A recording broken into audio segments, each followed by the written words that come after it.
Hey guys, tonight we're slipping back through the centuries to explore something strange. The medieval world wasn't just castles and knights. It was a place where every gesture carried weight, where a simple movement of your hand could mean the difference between trust and suspicion, between friendship and a dagger in the ribs. And here's the peculiar thing. You're still living by their rules. Every single day, you shake hands at job interviews, wave to neighbors, knock before entering rooms. You think these are just polite habits, natural human behaviors. But they're not. They're survival mechanisms from a world far more dangerous than ours, embedded so deeply in your culture that you've forgotten why you do them. Tonight, we're going to uncover 10 medieval rules you follow without question. Some will make you laugh. Others might make you uncomfortable. Because once you see the paranoid, violent logic behind your daily courtesies, you can't unsee it. So, before you get comfortable, take a moment to like the video and subscribe, but only if you genuinely enjoy what I do here. And drop a comment telling me where you're watching from and what time it is in your corner of the world. I love knowing we're sharing this quiet space together, even across continents and time zones. Now, dim the lights, maybe turn on a fan for that soft background hum, and let's ease into tonight's journey together. You extend your hand. The other person grasps it. You pump your arms up and down a few times. It feels warm, professional, human. But in medieval Europe, this wasn't a greeting. It was a weapon inspection. When two strangers met on a road or at a market, the threat was immediate and obvious. Sleeves concealed knives. Cloaks hid short swords. Even a friendly-looking traveler might be an assassin, a thief, or someone settling a blood feud you knew nothing about. So they developed a solution. You'd extend your right hand, your weapon hand, palm open, fingers visible. The other person would grasp it firmly, feeling for concealed blades in your sleeve, checking the weight and position of your arm. The shaking motion? That was designed to dislodge any knife you might have tucked away. If a blade fell out during the handshake, everyone knew where they stood. Literally, this wasn't paranoia. Medieval society operated without police forces, without surveillance cameras, without background checks. You assessed threats in real time, using whatever tools you had. And the handshake became one of the most reliable. By the 1400s, merchant guilds had formalized it. A proper handshake sealed contracts. It proved you came unarmed to negotiations. It demonstrated good faith. Knights adopted it too, though they preferred the forearm grasp. Harder to conceal a weapon that way, and it kept you close enough to smell poison on someone's breath. Yes, they thought about these things. Historians still argue whether the handshake originated in ancient Rome or emerged independently across multiple cultures. But everyone agrees on one thing. It was never just about being friendly. Here's what's strange. You still perform this ritual. You shake hands with your new boss, with your child's teacher, with the person sitting next to you on the plane. You're not checking for weapons. You're probably not even thinking about trust in any conscious way. But something ancient in your brain still registers that moment of contact, that transfer of body heat, that brief vulnerability when your right hand, still your dominant hand, for most of you, is occupied and useless for defense. The medieval world understood something we've forgotten. Every interaction is a negotiation. Every greeting is a tiny leap of faith. They just made it visible. When someone refuses to shake your hand today, notice how it feels. Slightly off, mildly insulting, like they're withholding something basic. That's 800 years of conditioning talking. That's your medieval ancestors whispering that an empty hand means an open heart, and a refused handshake means hidden intentions. Some cultures replaced it with bows, safer, more distant, but less binding. Others developed elaborate hand signals, each position meaning something different: friendship, rivalry, temporary truce. But in Western Europe, the handshake won. It became shorthand for civilization itself. We shake hands here meant we trust the system enough to disarm ourselves, at least temporarily. It meant you'd evolved past constant violence. Even if you hadn't. Even if you kept a knife in your boot, just in case. So the next time you reach out your hand in that conference room or at that dinner party, remember, you're not just saying hello. You're performing a ritual older than your country, older than your language.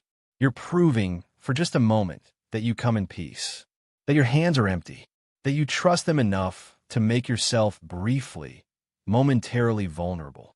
And they're doing the same for you. It's a peculiar kind of magic when you think about it. This tiny ceremony of mutual disarmament we've been performing for centuries. All because our ancestors couldn't trust each other not to stab them during a simple conversation. You raise your knuckles to the wood.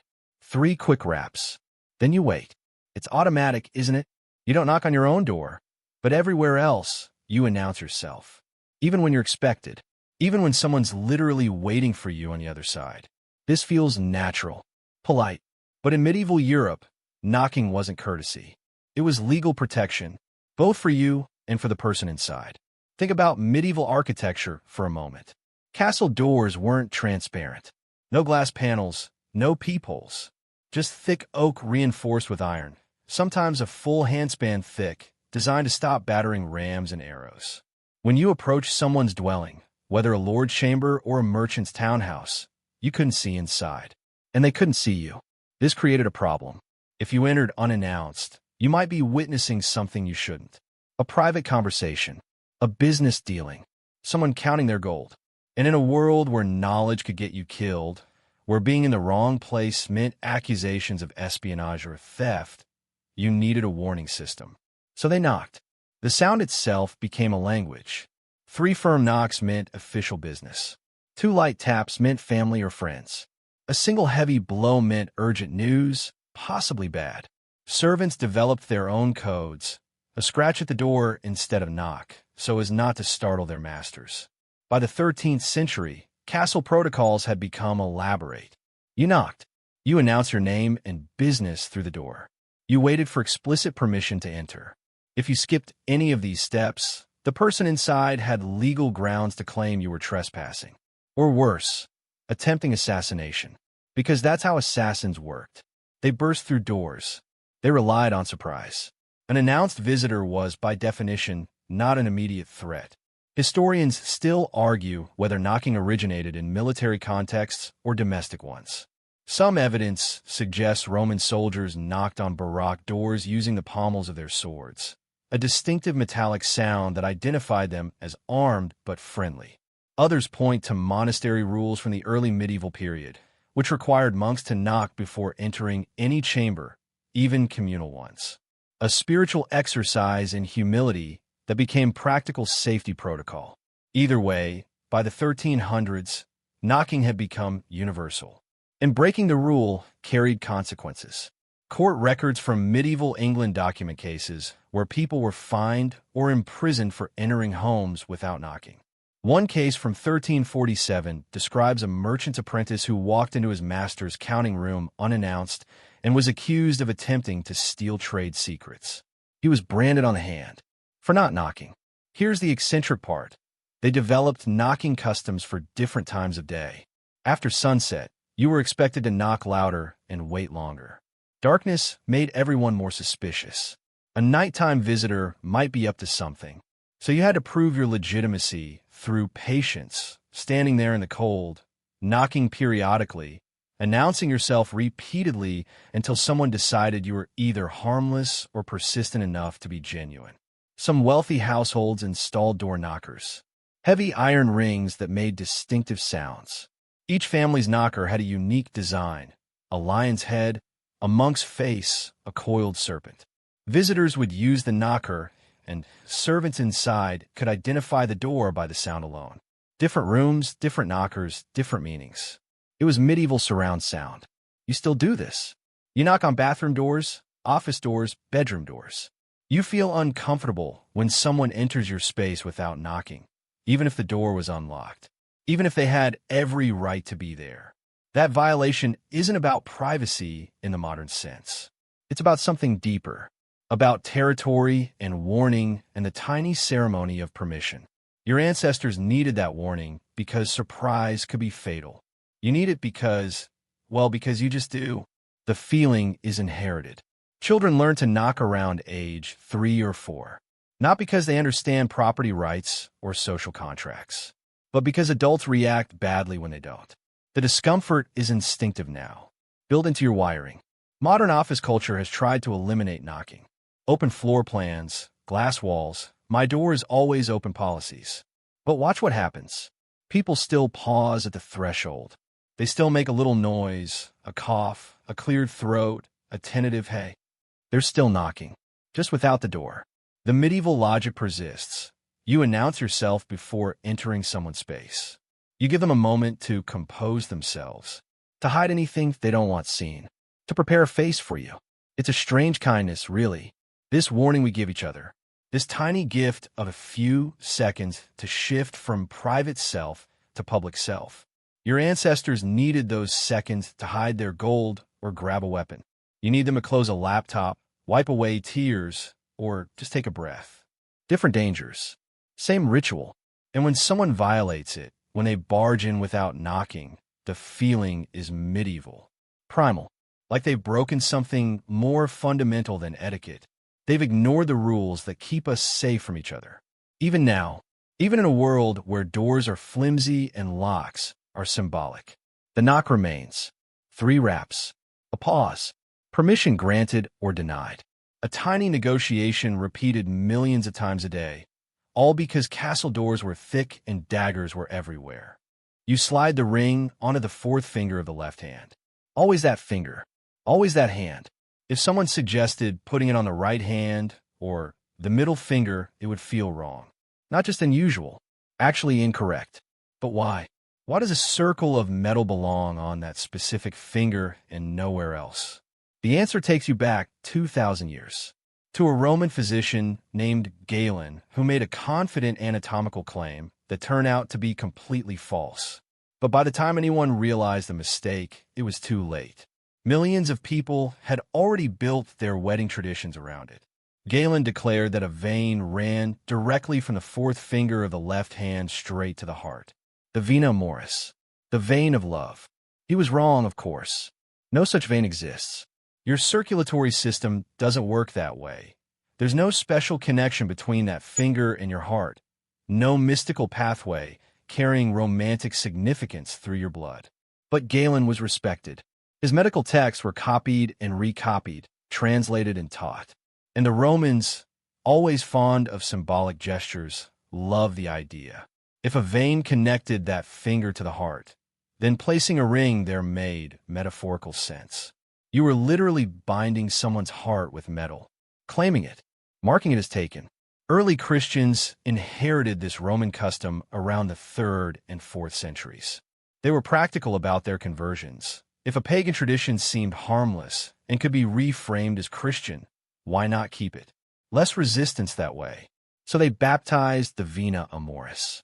The ring became a symbol of Christ's love binding 2 souls. The circular shape represented eternity, no beginning or end, like God's love.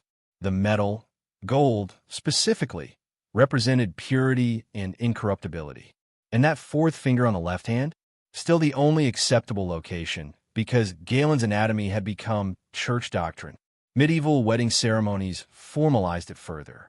The priest would guide the ring onto the bride's finger while reciting, "In the name of the Father, the Son, and the Holy Spirit." First the thumb, then the index finger, then the middle finger, finally resting on the 4th finger at Amen. Each finger represented a stage in the Holy Trinity, culminating in the permanent placement. The groom wouldn't receive a ring. That came much later, in the 20th century.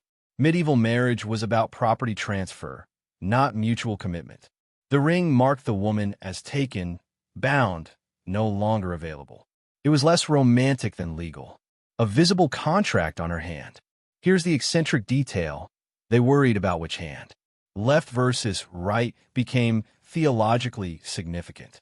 The left hand was closer to the heart, literally, given heart placement in the chest cavity. But the right hand was the hand of power, of oaths of blessing. Medieval theologians debated this for decades. Some argued the right hand was more appropriate because marriage was a sacred covenant. Others insisted the left hand's proximity to the heart mattered more. The left hand won, mostly because of Galen. His imaginary vein was too poetic to abandon. Historians still argue about regional variations. Some Eastern European countries use the right hand for wedding rings. Orthodox Christians developed different traditions, sometimes changing which hand based on whether you were engaged or married. But in Western Europe, the left hand became standard by the 13th century, and it stayed that way. You probably learned this as a child without questioning it. Someone told you the wedding ring goes on the left hand, fourth finger, and you file that away as natural law. But it's not natural. It's Galen's mistake, fossilized into tradition. Modern anatomy students learn the truth in their first week. All your fingers have the same basic venous structure. Blood flows from your extremities back toward your heart through a network of veins. No special pathway for the fourth finger, no romantic highway to your cardiac muscle. The vena amoris is fiction. But try telling that to a bride. Try suggesting she wear her ring on a different finger because the original reason was medically inaccurate. She'd look at you like you'd suggested wearing white to someone else's wedding. Some traditions are too deep to dislodge, even when their foundations crumble. The ring stays where it's always been, because that's where it belongs. Not for anatomical reasons, for inherited ones. What's strange is how the symbolism evolved after the medical justification vanished. Once people knew there was no vena amoris, they found new meanings. The fourth finger became significant because it's the weakest finger. You can't easily extend it without moving others. Perfect metaphor for marriage.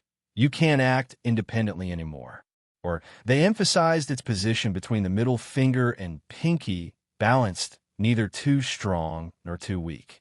Or they pointed out that the left hand is less dominant for most people, so the ring is protected from daily wear. Always new explanations, never changing the tradition itself. And you participate in this. When you see a ring on someone's left hand, fourth finger, you know immediately what it means. You don't need an explanation. The signal is universal, at least in Western culture. That person is bound, claimed, off limits. A thin band of metal carrying 2,000 years of mistaken anatomy, Christian symbolism, and property law, all compressed into a simple circle you slide on without thinking. Remember that crocodile dung sunscreen we haven't talked about yet? Wait for it. But this ring, this tiny, everyday object, connects you to Roman physicians, medieval priests, and centuries of couples who believed their hearts were literally tethered through their fingers. They were wrong about the anatomy, but maybe they were right about the symbolism. Some connections don't need veins to be real. You hear footsteps approaching. Someone's entering the room, and without thinking, you stand. Your legs just do it. Push your chair back, rise to your feet, maybe even smooth your clothes a bit. It's automatic, especially if the person entering has authority over you. Your boss, a judge, someone older, someone important. But why? Why does their arrival require you to literally elevate yourself? The answer is medieval, and it's about proving you're not about to commit murder. In feudal Europe, sitting was a vulnerable position, and a dangerous one. When you sat, your hands were in your lap or on the table. Hidden from view, you could be gripping a concealed knife, a small blade tucked into your belt, poison powder in your palm, ready to drop into a cup. The person entering couldn't see your hands clearly, couldn't assess the threat, so they developed a protocol. When someone of higher rank entered, a lord, a lady, a church official, everyone already present would stand immediately. This accomplished several things at once. First, it made your hands visible. You had to use them to push yourself up, to steady yourself. No hidden weapons, no concealed violence. Just empty palms and open gestures. Second, it demonstrated submission. In feudal hierarchy, standing while someone else sat was a power move. The seated person dominated the space. Everyone else literally looked up to them. By standing when they entered, you were surrendering that advantage before they even asked for it. You were showing deference without being told. Third, it proved you weren't planning an ambush. Assassinations often happened when people were relaxed, distracted. If you remained seated when someone important entered, you might be positioning yourself for an attack. Standing meant abandoning whatever strategic position you'd held. By the 14th century, court protocols had become elaborate. Different ranks required different responses. When a king entered, everyone stood and remained standing until he sat. When a bishop entered, you stood but could sit once he acknowledged you. When a knight entered, commoners stood but other nights could remain seated. The rules were complex, constantly negotiated, and breaking them could mean exile or worse. Historians still argue whether this custom originated in military contexts or religious ones. Some point to Roman army traditions where soldiers stood at attention when commanders entered. Others cite early Christian practices where congregations stood when priests entered churches. Either way, by the medieval period, standing had become universal shorthand for respect. Here's the eccentric part. They measured the quality of your standing. Court manuals from the 15th century describe proper standing technique. You weren't supposed to slouch. Your weight should be evenly distributed. Your hands visible, but not fidgeting. Your expression attentive, but not aggressive. Bad standing, leaning, crossing your arms, keeping one hand behind your back, could be interpreted as disrespect or threat. People were fined for poor standing posture in noble households. Some medieval courts even employed standing instructors. Seriously, they'd teach young pages and squires how to rise smoothly, how to maintain proper posture, how to read a room and know when to sit back down. It was a whole art form. The choreography of submission. You still do this. Corporate meetings, courtrooms, formal dinners. Someone important enters, and you stand. You might not know why. You might feel slightly awkward about it, especially in modern offices where hierarchy is supposed to be flat. But you do it anyway, because somewhere deep in your cultural memory, standing proves you're harmless. Watch what happens when someone doesn't stand. The person entering notices. Everyone notices. It reads as disrespect, even if nothing is said. Even in casual environments, the absence of standing creates tension. Not standing means you're either claiming equal status or issuing a subtle challenge. You're saying, I don't need to prove myself to you. And that's a bold statement. One your ancestors would have recognized immediately as either foolish or brave, depending on whether you could back it up with swords. Modern etiquette books still teach this. Stand when someone enters your office. Stand when guests arrive at your home. Stand when a judge enters the courtroom. They frame it as politeness. But the roots are medieval paranoia about concealed weapons and feudal anxiety about maintaining hierarchy. You're not being polite. You're performing an ancient ritual of disarmament and submission, just without the conscious awareness. Children resist this, interestingly. They have to be taught to stand for adults. It's not instinctive, it's trained. And the training usually involves some version of show respect, which really means demonstrate you're not a threat and acknowledge their authority. We just don't phrase it that way anymore. Some cultures modified the ritual. In Japan, you bow instead of standing. Different gesture, same principle. In some Middle Eastern traditions, you stand and place your hand over your heart. But Western Europe chose standing. Full body elevation, maximum visibility. And somehow, 800 years later, you're still doing it. Still rising from your chair when the CEO walks into the conference room. Still getting to your feet when your grandmother enters at Thanksgiving. Still standing in courtrooms, at weddings, during national anthems. Always proving, over and over, that you come in peace. That you acknowledge authority. That your hands are empty and your intentions are clear. It's exhausting when you think about it. This constant performance of harmlessness. But your medieval ancestors would tell you it's better than the alternative. Better than a world where people stayed seated and everyone wondered what they were hiding. You hear the church bell, 9 times, heavy and deliberate, and something in you registers bedtime. Not because you're tired, necessarily, but because good people are home by now. Responsible people. Anyone still out on the streets after this hour must be up to something. This feeling, this vague sense that nighttime activity is somehow suspicious, comes from a medieval law that shaped cities for centuries. Curfew, from a French couvre-feu, cover fire. In medieval towns, fire was everything. It cooked your food, heated your home, provided your only light after sunset. But it was also the single greatest threat to urban survival. Buildings were wood and thatch. They shared walls, squeezed together in narrow streets, designed for defense, not safety. One unattended candle could burn down an entire neighborhood. One spark from a poorly maintained hearth could kill hundreds.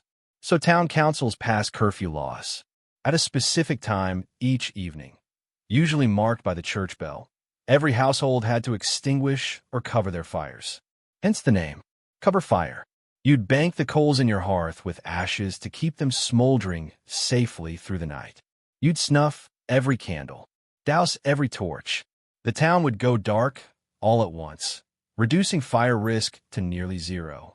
But the law didn't stop at fires, because while everyone was covering their hearths, the authorities realized they could enforce something else: behavior control. If everyone had to be home to cover their fires, then anyone walking the streets after curfew was breaking the law. And if they were breaking that law, they were probably breaking others. Criminals, the logic went, operated at night. Thieves needed darkness.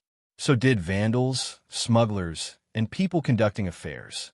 Curfew became a tool for social control disguised as fire safety. By the 13th century, most European towns had formalized curfew times, usually between 8 and 10 at night, depending on the season. A bell would ring, the curfew bell, and you had roughly an hour to get home and comply. After that, town watchmen patrolled the streets. Anyone they found could be arrested, fined, or worse. Being caught outside after curfew could mean a night in the stocks, or a hefty fine you couldn't afford, or accusations of more serious crimes, since clearly you were up to something. Historians still argue about how strictly curfew was enforced. Some evidence suggests it was taken very seriously, especially in larger cities like London or Paris, where crime was a constant concern. Other records show it was more flexible in smaller towns, where watchmen knew everyone and might let locals pass with a warning. But the principle remained. Nighttime was suspicious. Here's the eccentric detail. They had curfew passes. If you had legitimate business after curfew, you were a physician visiting a patient, a midwife attending a birth, a messenger with urgent news, you could obtain written permission from town authorities. A small piece of parchment stating your name, your business, and how long you were authorized to be out. Medieval hall passes, essentially, and watchmen would stop you to check them. If you couldn't produce your pass, you were presumed guilty of something. The burden of proof was on you to justify your presence in the dark streets. Some occupations were exempt entirely. Night soil collectors, the people who emptied privies, worked exclusively after curfew because their job was too disgusting to perform during the day. Bakers often started work at 2 or 3 in the morning to have bread ready by dawn. Town watchmen themselves, obviously. But everyone else? Home. Fires covered. Darkness and silence. The curfew bell's legacy persists in strange ways. Many European towns still ring their bells at 9 or 10 at night. Not because anyone obeys curfew anymore, just because they always have. Tradition without function. A ghost of medieval law echoing through modern streets. And you still feel it, don't you? That sense that people out late are somehow different, less trustworthy. When you see someone walking alone at 3 in the morning, your brain makes assumptions. They're coming from a bar, or working a night shift, or maybe they're up to something. The suspicion is automatic, inherited from centuries of curfew culture that taught you nighttime equals wrongdoing. Even though rationally you know people have legitimate reasons to be out.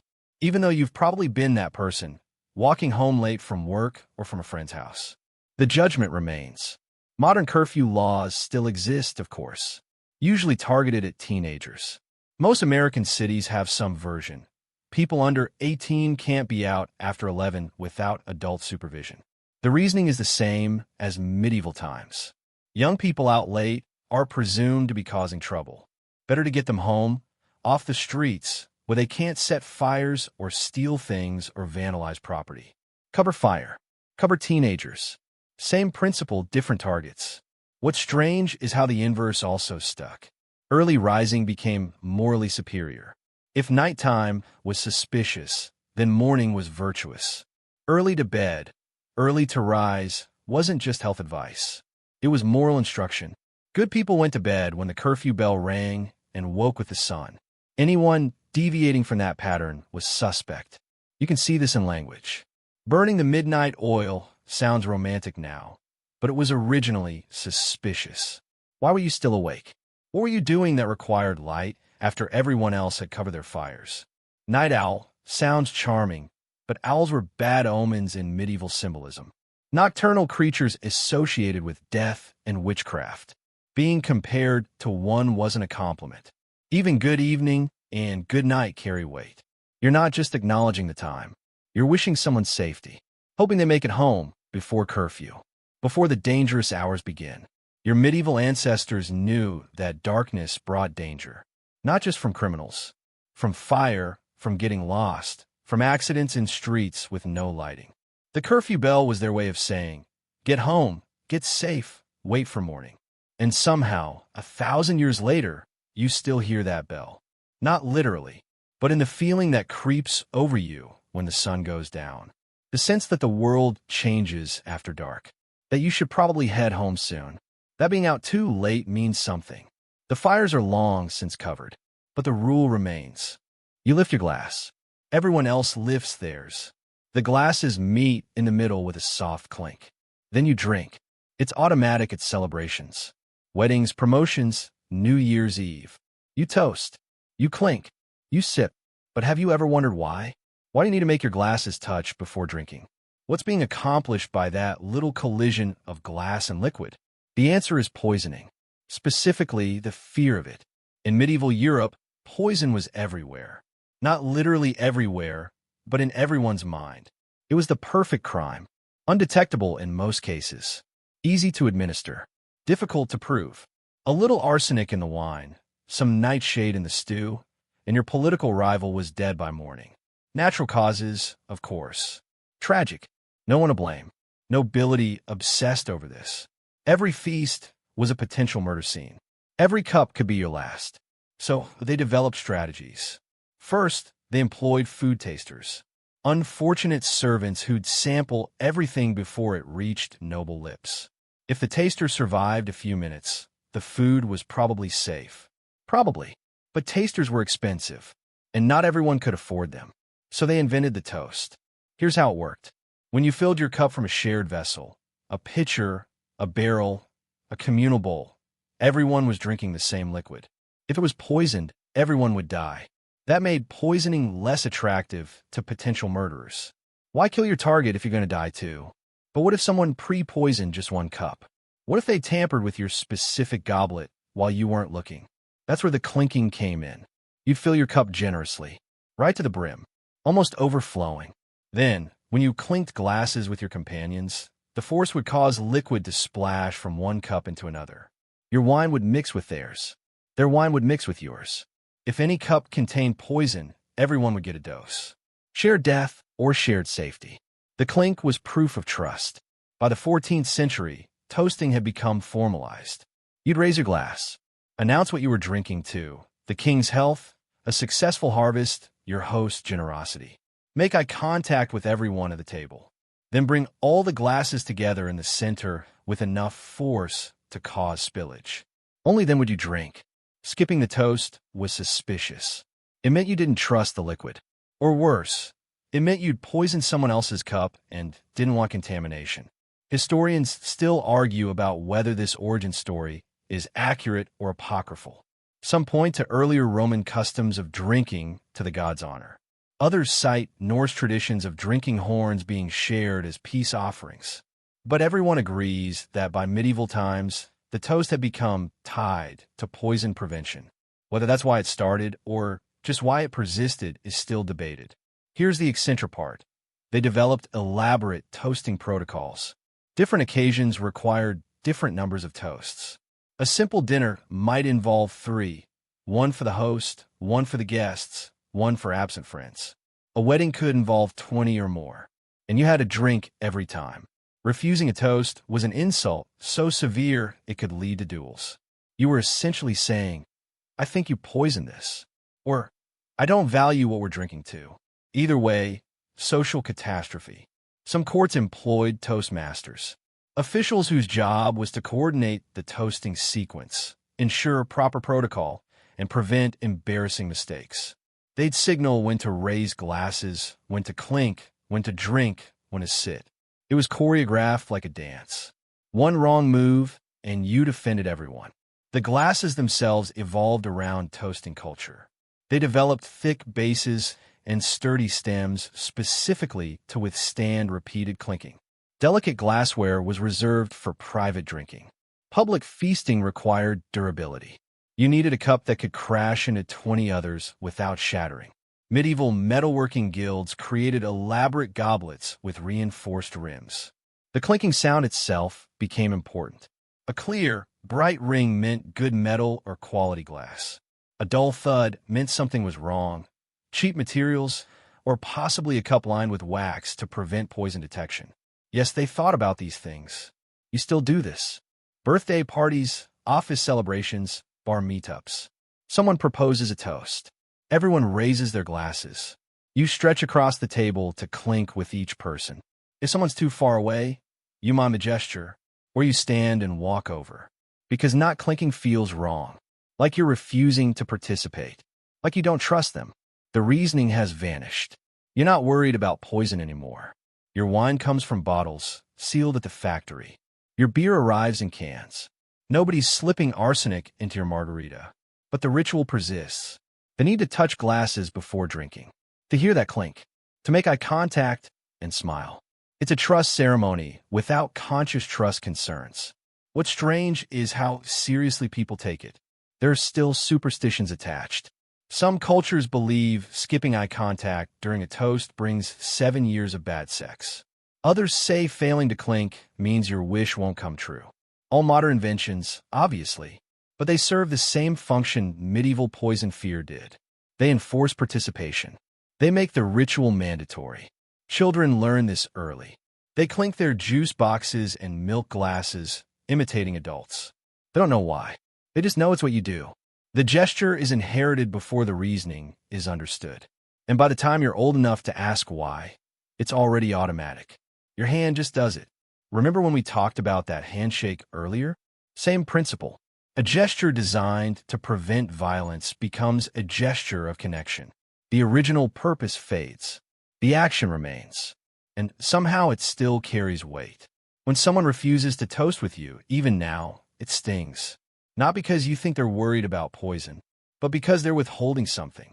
Participation. Acknowledgement.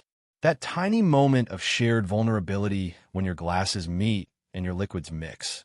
Your medieval ancestors needed that vulnerability to stay alive. You needed to feel included. Different fears. Same solution. Clink. Mix. Trust. Drink. You're planning a dinner party. 8 people, maybe 10. And before you even think about the menu, you're thinking about the seating chart. Who sits next to whom? Who should be at the head of the table? Who absolutely cannot be placed beside each other? It feels like strategy, like chess. And you're right to think that way. Because in medieval Europe, seating arrangements weren't about comfort or conversation. They were about preventing bloodshed. Literally, medieval feasts were dangerous. Everyone was armed. Even at supposedly peaceful gatherings, nobles carried daggers. Knights wore swords. Even merchants might have a blade tucked into their belts. And these people had grudges. Family feuds that stretched back generations. Business rivalries that had turned personal. Insults that demanded satisfaction. Put 2 enemies next to each other at dinner, and you might have a corpse before dessert. So hosts developed elaborate seating protocols. The placement of each guest communicated their social rank, their relationship to the host, and their standing in the community. Get it wrong, and you'd created an insult that might never be forgiven. Get it catastrophically wrong, and you'd started a war. The head of the table belonged to the highest-ranking person. Always. Usually the host, unless royalty was present. Then royalty took the head, and everyone else shifted accordingly. From there, placement radiated outward based on precise hierarchical calculations. The second most important person sat to the right of the head. Third most important to the left. Then alternating down both sides, decreasing in importance until you reach the far end. The worst seats, the ones farthest from power. Being placed there was a message. You barely mattered. But rank wasn't the only consideration. You also had to account for alliances and animosities. 2 families currently engaged in a property dispute. Separate sides of the table, minimum. A merchant who'd accused another of fraud last month. not within dagger range. A knight who'd lost a tournament to another knight and was still bitter about it?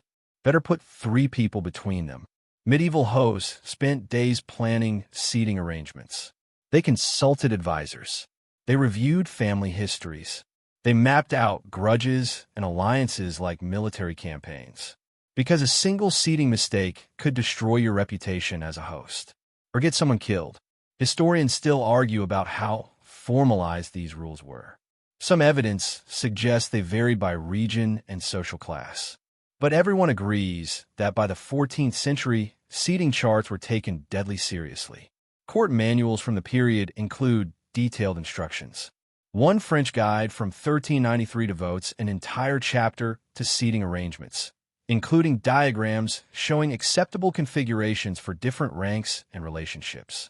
Here's the eccentric detail. They had professional seating advisors. Seriously, wealthy households employed people whose primary job was knowing who hated whom and where they should sit. These advisors maintained records of every slight, every insult, every family feud. They'd update their information constantly. Did Lord A's son just marry Lady B's niece? That changes the dynamic. They can sit closer now. Did Merchant C default on a loan to Merchant D? They need more distance. Maybe different tables entirely. It was social engineering on a grand scale. The goal was a room where everyone felt appropriately honored, no one felt insulted, and nobody could reach across the table to stab someone. Success meant a peaceful feast. Failure meant chaos. Some feasts ended in violence despite careful planning. The historical record is full of examples. A 1352 banquet in Florence erupted into a brawl when a minor noble felt he'd been seated too far from the host. He interpreted it as an insult to his family name. 5 people died. A 1401 wedding feast in England had to be abandoned when 2 guests started a fist fight over seating proximity to the bride. Turned out they'd both courted her years earlier, and placing them near each other reminded them of old rivalries. The fight spilled into the street. The marriage was annulled. These weren't isolated incidents. They were common enough that hosts lived in constant fear of seating-related disasters. You still do this. Maybe not with the same life-or-death stakes. But watch what happens at your next formal dinner. Office holiday party, wedding reception, family Thanksgiving. Someone's making a seating chart. Someone's agonizing over who should sit where. Aunt Sarah can't sit near Uncle Tom because of that argument last Christmas. Your boss needs to be positioned appropriately without seeming too self-important. The divorced couple requires maximum distance. Different tensions than medieval times, but the same underlying anxiety. The same recognition that placement communicates value. That where you sit determines how you're perceived. Wedding receptions are especially medieval. The head table elevates the bride and groom. Literally, they're on a platform, looking down at everyone else. Just like medieval lords and ladies. Then family and honored guests are placed at nearby tables. Acquaintances and plus ones get pushed to the edges. The social geography is still hierarchical, still strategic, and people still get offended. You've probably experienced this, being placed at a bad table at a wedding, or seated far from the action at a corporate event. It stings, not because the chair is uncomfortable, but because the placement is a message. You're not important enough for better seating. You're filler. That's a medieval feeling. 800 years old. The same shame nobles felt when they were seated below their station. The same anger that led to duels and feuds and multi-generational grudges. Your office might not solve seating disputes with swords, but the emotions are inherited. What's strange is how much effort we put into pretending seating doesn't matter. Modern etiquette says everyone's equal. Place cards are just for organization. Where you sit doesn't reflect your value. But nobody believes that. Not really. Because we all know seating is communication. It's the host telling you exactly where you stand, how much you matter, who you're aligned with, who you're being separated from. Medieval feasts made this explicit. They own the hierarchy. They built it into the furniture, the room layout, the entire event. We try to hide it, but the structure remains. The head table, the assigned seats, the careful calculations, the quiet panic when someone's offended by their placement. Your medieval ancestors would recognize your dinner party immediately.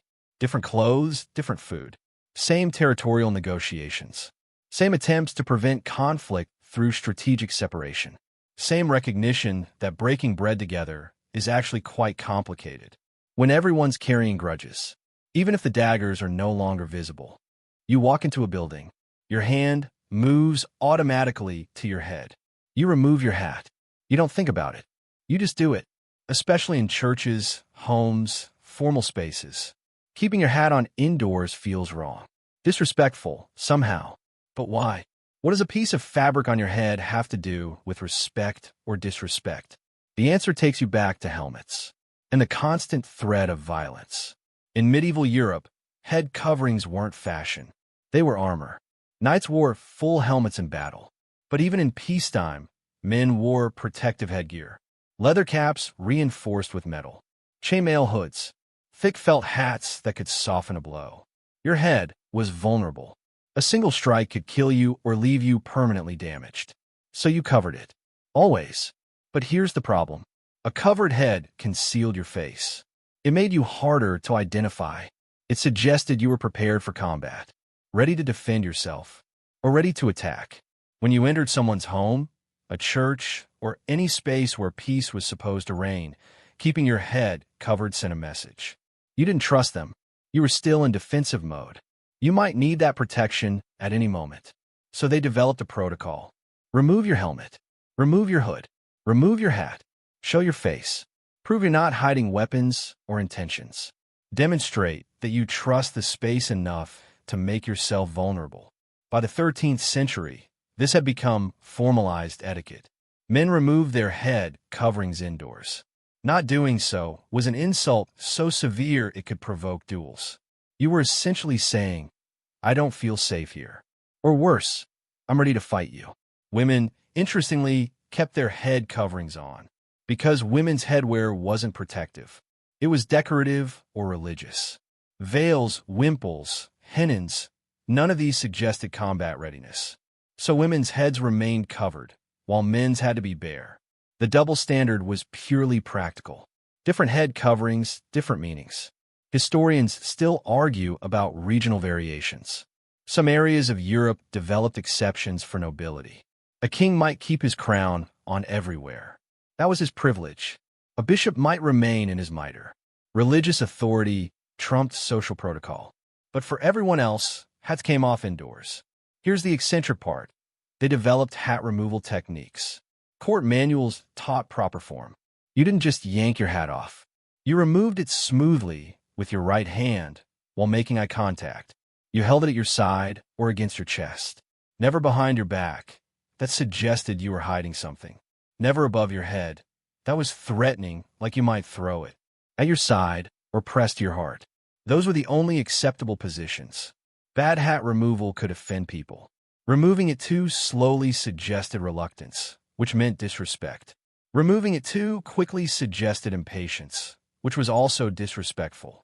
There was a correct speed, a proper gesture. Young men practiced this. They'd rehearse hat removal in front of mirrors, because getting it wrong in front of someone important could ruin your reputation. Some medieval illustrations show hat holding as an art form. Men at feasts with their hats clutched just so. Courtiers bowing with hats pressed to chests. Messengers entering throne rooms with hats under their arms. The hat's position communicated as much as its removal. You still do this. Men still reach for their hats when entering churches. Still remove caps when greeting someone important. Still feel uncomfortable keeping hats on during formal occasions. Baseball caps at dinner tables feel wrong. Beanies in courtrooms get you reprimanded. The rule persists, even though nobody's wearing armor anymore.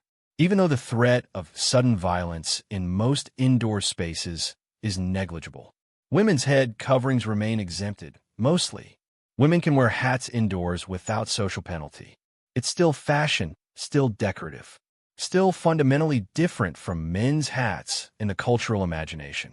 That medieval distinction somehow survived. What's strange is how strong the feeling is. Even people who've never been taught the rule seem to know it instinctively. Watch a teenage boy walk into a house wearing a baseball cap. His mother doesn't even have to say anything.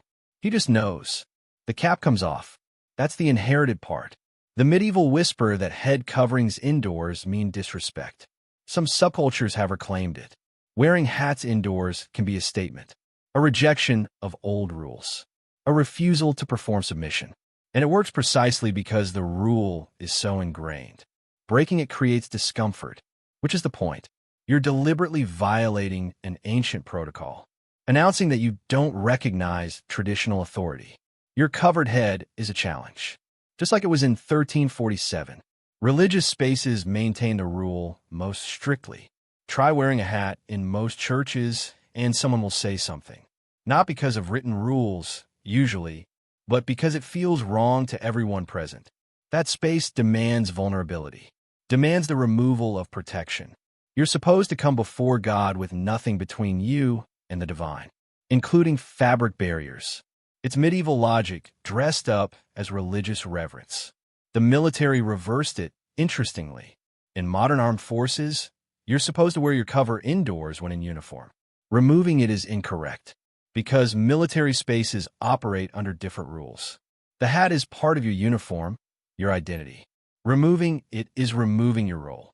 So the old meaning inverted, but only in specific contexts. Everywhere else, the medieval rule holds. Hats off indoors. Face visible. Head vulnerable. Trust demonstrated. Remember when we talked about standing when someone enters? This is related. Both gestures prove you're not a threat. Standing shows your hands. Hat removal shows your face. Together, they form a complete picture. An unarmed, identified person who comes in peace. That's what medieval society needed to see. That's what we still need to see, apparently, even though we can't quite articulate why. The next time you reach for your hat in a doorway, notice the automaticity. Your hand just goes there. Your brain doesn't even ask permission. It's performing a ritual 800 years old, proving you trust the space, proving you're not hiding anything, proving you've left the battlefield behind, at least temporarily, even though the only battle you're fighting is traffic, and your hat is just keeping your head warm. The gesture remains. The meaning echoes. And somehow, impossibly, it still works. You receive an invitation. Wedding, dinner party, gallery opening. At the bottom, for letters, RSVP. And you know what that means. You're supposed to respond. Tell them if you're coming or not. Simple courtesy, right? Except it doesn't feel simple. It feels mandatory, almost urgent. Not responding feels worse than declining. Like you've committed some social crime. And you're right to feel that way. Because in medieval Europe, failing to RSVP could get people killed. Not you necessarily, but someone. Let's talk about medieval feast logistics. When a noble hosted a banquet, they were making enormous calculations. How much food to prepare? How much wine to order? How many servants to employ? How large a space to arrange? These weren't trivial questions. Food was expensive. There was no refrigeration, so everything had to be consumed the day it was prepared. Order too little, and you'd humiliate yourself. Run out of food halfway through the feast. Your guests would leave hungry and offended. Your reputation would never recover. You'd be known forever as the host who couldn't feed people. Social death. But order too much, and you'd bankrupted yourself unnecessarily. Wasted resources you couldn't afford to waste. Medieval budgets were tight, even for nobility. One extravagant miscalculation could put you in debt for years. So hosts needed exact numbers. Not approximate. Not around 20 people. Exact. 18 guests meant 18 portions. 19 meant 19. The difference mattered. That's where RSVP came in. The phrase is French. Répondez s'il vous plaît. Respond, if you please. But it wasn't really a request. It was a demand dressed in politeness. You had to respond, because the host's honor depended on it. Their financial stability depended on it. In some cases, their safety depended on it. Here's why safety mattered. Medieval feasts weren't just social gatherings. They were political events. Alliances were formed. Business was conducted. Marriages were arranged. And security was a constant concern. Hosts needed to know exactly who was coming because they had to plan defenses. Too many unexpected guests could overwhelm security. Someone could smuggle in weapons, assassins, or enemies. Too few guests meant wasted defensive resources. Guards standing around protecting empty chairs. The guest count was military intelligence. By the 14th century, formal invitations included explicit response requirements. You'd receive a written invitation, usually delivered by messenger, and you were expected to send a written response within days. Not showing up after confirming was unforgivable. You'd essentially lied to your host, caused them to prepare food that went to waste, possibly left them vulnerable if you were someone important whose absence created a security gap. Showing up without confirming was equally bad, maybe worse. You were forcing your host to improvise, to split portions meant for others, to scramble for additional place settings, to recalculate their entire event on the spot. Medieval court records document disputes over RSVP violations. A 1388 case in France describes a merchant who confirmed attendance at a guild dinner, then didn't show. The host sued him for the cost of his uneaten meal, and won. The court ruled that confirming attendance created a binding obligation. Historians still argue about how widespread these legal remedies were. Some evidence suggests they were common in merchant and guild contexts, less so among nobility, where social consequences were punishment enough. But everyone agrees that RSVP violations were taken seriously. Here's the eccentric detail. They had RSVP protocols for different social ranks. If a noble invited you, you had to respond within 3 days. Waiting longer was disrespectful. If a merchant invited you, you had up to a week. If a social equal invited you, the timeline was flexible, but you still had to respond eventually. The higher the host's rank, the faster your response needed to be, and your response had to match your actual intentions. Medieval etiquette manuals specifically warned against maybe responses. "I'll try to come" wasn't acceptable. You were either coming or you weren't. The host needed certainty. Ambiguity was useless to them. Some invitations included consequence warnings. Please respond by the feast of Saint Michael, or your place will be given to another. Not subtle. Respond or be replaced. Your spot wasn't guaranteed just because you were invited. You had to claim it explicitly. You still do this. Modern invitations still say RSVP, still expect responses, still carry that sense of obligation. When you don't respond to an invitation, you know you violated something. Not just politeness, something deeper. You've left your host in uncertainty, made their planning harder, disrespected their need for information. The reasons have changed. Modern hosts aren't worried about security threats. They're not calculating sword-carrying ratios, but they still need numbers. For catering companies, for venue capacity, for seating charts, remember those? The practical pressures remain. What's strange is how seriously we still take it. Wedding invitations include RSVP cards with prepaid postage, making it as easy as possible for you to respond. Because hosts know that without explicit mechanism, people won't do it. The obligation isn't strong enough anymore. It requires engineering. And even then, people fail. Every wedding has a few guests who never respond, who show up without confirming, or don't show up after confirming. And the hosts are always furious about it. Not just inconvenienced, actually angry.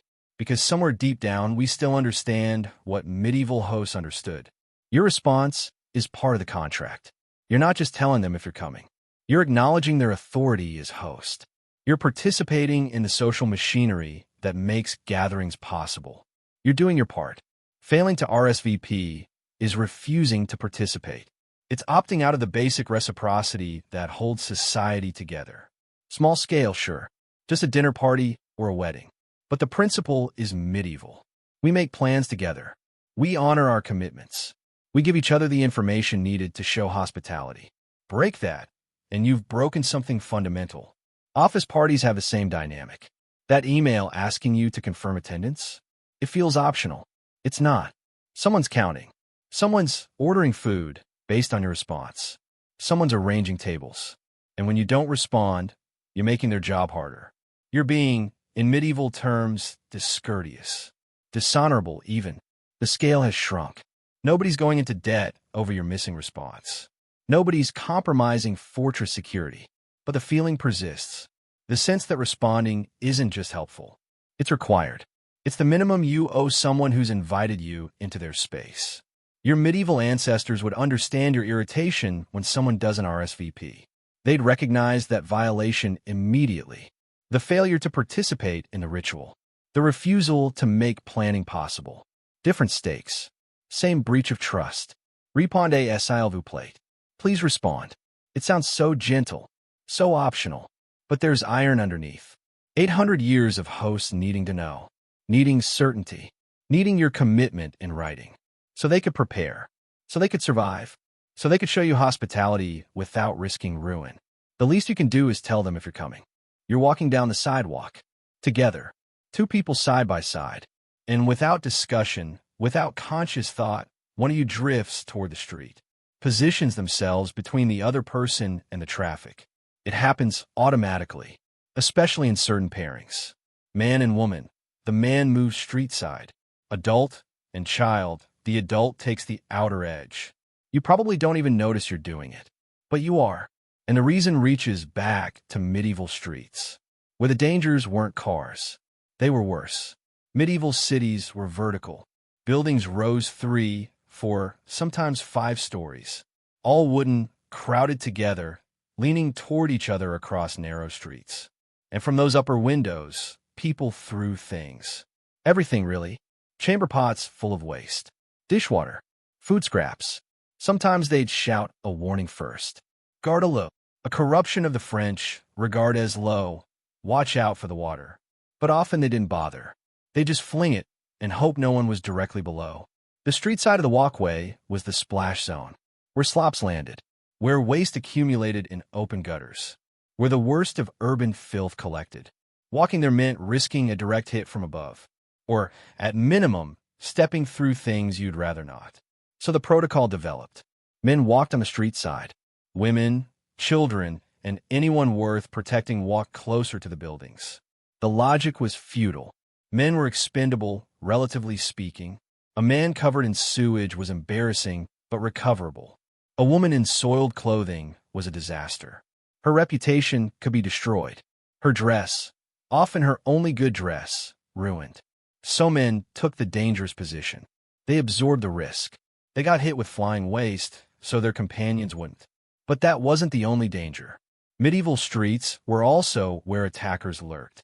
Alleys between buildings created perfect ambush points. Someone could burst out, grab a victim, pull them into darkness. Robberies, kidnappings, assaults, all happened in those shadowy gaps. Walking on the building side meant walking closer to those hiding spots. So again, men positioned themselves there, between the woman and the alleys, between the vulnerable person and the threat. If someone lunged out, they'd encounter the man first, giving the woman a chance to run, or the man a chance to draw his weapon and fight. Knights formalized this into chivalric code. Protecting your lady meant literal physical placement. You walked where the danger was. You absorbed risks she couldn't afford. It wasn't romance, not originally. It was tactical positioning. By the 15th century, this had become universal etiquette. Court manuals taught young men proper walking position. Always street side. Always between your companion and potential harm. Always ready to take the hit, whatever form it took. Failing to do this was a mark of poor breeding. It suggested you didn't understand your role, didn't value your companion's safety over your own comfort. Historians still argue about how consistently this was practiced. Some evidence suggests it was strict among nobility, less so among common people who couldn't afford such niceties. But the principle spread throughout society. Street side was the man's position. Protected side was everyone else's. Here's the eccentric detail. They adjusted based on specific streets. If one side had more upper-story windows, you walked on that side. More exposure to slops meant more reason for the man to position himself there. If one side had darker alleys, you walked closer to those. More ambush risk meant more need for protective positioning. Men learned to read streets like battlefields, constantly calculating which side was more dangerous. Switching positions mid-walk if the threats changed. It was exhausting, probably. This constant vigilance. This perpetual assessment of danger. But that was medieval life. Threats everywhere. Protection ritualized into every gesture. You still do this. Modern streets don't have chamber pots flying from windows. The dangers are different now. Cars instead of slops. but the instinct persists. Watch couples walking. The man almost always takes the street side. He might not know why. If you asked him, he'd probably say something vague about protection, keeping her safe from traffic, which is partially true, but mostly it's inherited positioning. 800 years of men standing between women and danger, whatever form that danger takes. Parents do this with children too, always putting themselves street side, always creating a buffer between the child and moving vehicles. It's protective instinct mixed with medieval protocol. The reasoning has updated. Cars are the threat now, but the position hasn't changed. What's interesting is how gendered it remains. Even in cultures that claim gender equality, this rule persists. Men still drift street side with women. Women still accept the protective position. Not always, obviously. Some couples ignore it entirely. Some consciously reject it as outdated chivalry. But many perform it without thinking. The gesture predates feminism by centuries. It's encoded deeper than modern politics can reach. Some men feel uncomfortable if they're not street side, like they're failing at something fundamental. Some women feel uncomfortable if the man doesn't take that position, like something's missing from the interaction. These feelings are medieval echoes. Expectations about protection and position and who shields whom. Cities have changed dramatically since the 1400s. We have sewage systems now, indoor plumbing, waste disposal regulations. Nobody's throwing chamber pots out windows anymore, at least not in most places. And alleys are less dangerous, mostly. Crime still happens, but not with medieval frequency. Yet the walking pattern remains. Street side and building side, dangerous position and protected position, men and women, adults and children, performing an ancient dance of safety. Remember that handshake we talked about at the beginning? That gesture proving you're unarmed? This is related. Both are about protecting people from harm. Both involve physical positioning. Both persist long after the original threats have diminished. Your body remembers what your mind has forgotten. The next time you're walking with someone and you unconsciously shift positions, notice it. Feel yourself moving street side or accepting the protected position. You're participating in medieval urban planning, in chivalric codes, in the assumption that streets are dangerous and bodies are shields. It's peculiar, really, how these patterns persist, how your feet just know where to go, how protection gets encoded into something as simple as walking side by side. Your medieval ancestors would recognize your sidewalk dance immediately. Different vehicles, different waste, different threats. Same solution, same instinct, same quiet agreement about who stands where danger is and who gets protected. Even now, even on clean, well-lit streets where chamber pots are just historical curiosities, the position remains, the pattern holds, and somehow, impossibly, it still feels right. Let yourself settle into that thought. These patterns we've explored tonight, handshakes and knocking, wedding rings and standing, curfews and toasting, seating charts and hat removal and RSVP obligations, walking positions that put us between others and harm. All of them are still with you, right now, in your muscles, in your instincts, and your half-conscious decisions. You're living a medieval life in modern clothing, performing rituals your ancestors designed to survive a dangerous world. And here's the beautiful thing, the strange, quiet, comforting thing. These gestures still work. Not because the dangers are the same, but because the need for connection is the same. The need to signal trust, to demonstrate care, to create small ceremonies of safety and respect, and share humanity. Your handshake doesn't protect anyone from daggers anymore, but it still creates a moment of vulnerability. Still says, I trust you enough to reach toward you. Your knock doesn't prevent accusations of espionage, but it still grants someone a few seconds of privacy. Still says, I respect your space enough to wait. These medieval rules we follow without knowing why. They're not arbitrary. They're not meaningless. They're the accumulated wisdom of people who needed these gestures to survive, who figured out, through trial and error and occasional bloodshed, how to move through the world together, how to eat together without poisoning each other, how to enter rooms without fighting, how to walk down streets without losing each other. And you inherited all of it. You carry centuries of careful negotiation in your everyday movements. You're performing peace over and over in tiny ways you never notice. Isn't that remarkable?